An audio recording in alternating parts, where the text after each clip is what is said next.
Um almoço em Brasília revela como jornalistas e políticos circulam nos mesmos bastidores, transformando a independência editorial em um jogo de interesses. O caso de Daniela Lima, demitida da Globo, expõe a proximidade entre a velha imprensa e o governo. Esta é a Visão Libertária, sua fonte de informações descentralizadas e distribuídas. Ajude a propagar as ideias de liberdade. Deixe o seu like e compartilhe com seus amigos.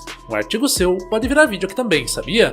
Este artigo foi sugerido por megacosmos.com, escrito por Curuminha, revisado por historiador libertário e narrado por Gordinho Caipira.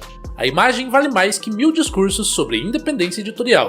A jornalista Daniela Lima, recentemente demitida da Globo News, foi flagrada pelo portal Marrapá almoçando com o ministro da Secretaria de Comunicações do governo Lula, Sidônio Palmeira, na terça-feira, dia 12 de agosto, no Hotel B, em Brasília. O encontro, registrado apenas alguns dias após sua saída da emissora carioca, expõe com clareza cristalina como funciona o sistema de comunicação no Brasil. Uma dança coordenada entre governo, mídia corporativa e interesses políticos que corrói qualquer pretensão de jornalismo verdadeiramente independente.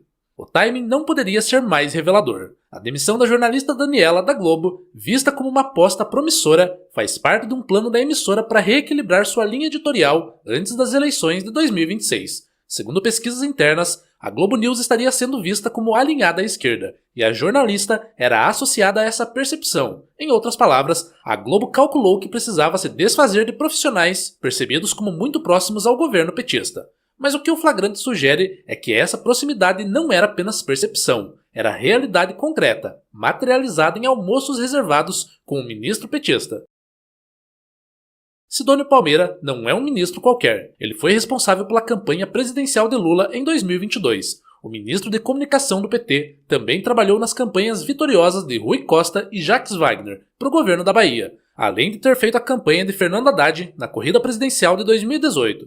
Trata-se do arquiteto de importantes campanhas eleitorais petistas, agora ministro da Secretaria das Comunicações, SECOM, após a saída do petista Paulo Pimenta, com a missão específica de melhorar a imagem do governo Lula de olho em 2026. Sua nomeação representa a fusão completa entre estratégia eleitoral e comunicação oficial, uma confissão explícita de que a máquina pública será usada como plataforma de campanha. O episódio ilustra com perfeição o que estudiosos da comunicação chamam de porta giratória entre mídia e poder. Jornalistas transitam entre redações e governos, carregando consigo não apenas contatos, mas compromissos e expectativas. Quando uma profissional é demitida de uma grande emissora e dias depois está almoçando com o ministro responsável pela comunicação governamental, as possibilidades são evidentes. Ou está negociando uma posição no governo, ou mantendo canais abertos para influenciar a cobertura jornalística, ou ambos. Essa promiscuidade entre a imprensa e o poder não é acidental, é estrutural. As grandes emissoras operam sob concessões públicas, dependem de verbas publicitárias estatais e mantêm relações comerciais complexas com o governo.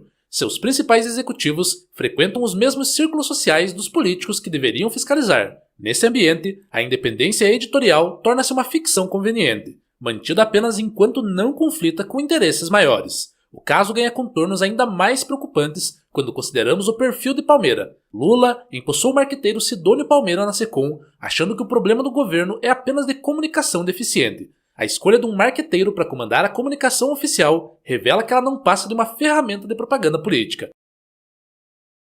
A fronteira entre comunicação governamental legítima e propaganda eleitoral desaparece completamente. Seria ingenuidade imaginar que esse fenômeno se limita à Rede Globo ou ao governo atual. O sistema brasileiro de comunicação foi desenhado para produzir exatamente esse tipo de relacionamento promíscuo com o Estado brasileiro. Concessões controladas pelo governo, verbas publicitárias como instrumento de pressão, regulamentações que favorecem grandes grupos. Tudo contribui para criar um ambiente onde a independência jornalística é constantemente ameaçada por interesses políticos e econômicos. E sabemos bem que as empresas jornalísticas realmente independentes e honestas não ganham R$1 sequer do governo, e muitas vezes são ameaçadas e censuradas. A diferença hoje é que essas práticas estão sendo expostas com maior frequência. As redes sociais e veículos independentes capturam momentos como o almoço de Daniela Lima, forçando discussões que antes permaneciam nos bastidores. É claro que esse tipo de imagem e notícia nunca sairia ao público há 20 anos atrás, quando não havia redes sociais e a internet era quase mato vazio. Hoje, com tanta exposição e facilidade de registrar fotos e publicá-las em redes sociais, o público brasileiro está desenvolvendo uma percepção mais aguçada sobre como funciona o sistema de comunicação. Felizmente, as pessoas passaram a questionar as narrativas que antes eram aceitas sem contestação. O caso de Daniela Lima não é isolado. Faz parte de um padrão preocupante que se repete na imprensa brasileira. Poucos dias antes, o jornal O Estado de São Paulo demitiu o fotógrafo Alex Silva, de 63 anos, após 23 anos de trabalho na empresa. Silva foi autor da foto que flagrou o ministro Alexandre de Moraes fazendo um gesto obsceno durante o clássico entre Corinthians e Palmeiras, no dia 30 de julho, na Neoquímica Arena. A imagem circulou amplamente nas redes sociais, mostrando o ministro do STF respondendo com o dedo do meio às vaias da torcida.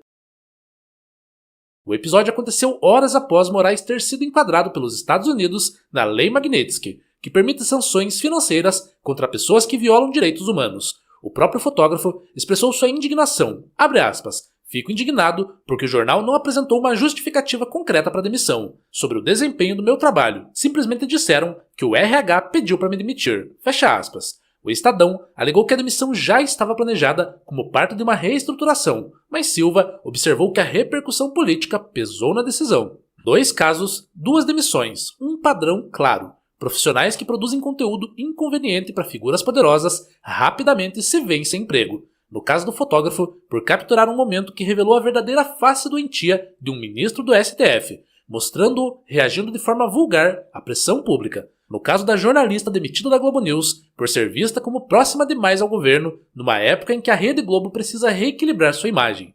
Para os consumidores de informação, episódios como esses deveriam servir de alerta sobre a necessidade de diversificar fontes e questionar motivações. Quando jornais mantêm relações próximas demais com o poder, seja qual for o lado político, ou quando fotógrafos são punidos por registrar momentos inconvenientes, a capacidade da imprensa de exercer o papel de cão de guarda da democracia fica comprometida. A credibilidade, construída ao longo de anos, pode ser destruída por uma foto, um flagrante, uma evidência de que os bastidores são diferentes do que se apresenta ao público. O sistema atual não beneficia nem a vontade popular, nem o jornalismo imparcial e de qualidade. Ele produz uma mídia domesticada e desonesta, que evita confrontar o poder de forma consistente, preferindo manter relações cordiais que garantem acesso privilegiado a oportunidades futuras. O resultado é um jornalismo que se tornou parte do problema que deveria investigar, e muitos brasileiros, cansados das narrativas falsas, estão percebendo esse grande problema com a grande mídia. A solução passa por mudanças estruturais profundas, fim do sistema de concessões públicas, eliminação de dependências de verbas estatais, fim de leis que concentram o mercado em empresas poderosas e estabelecidas.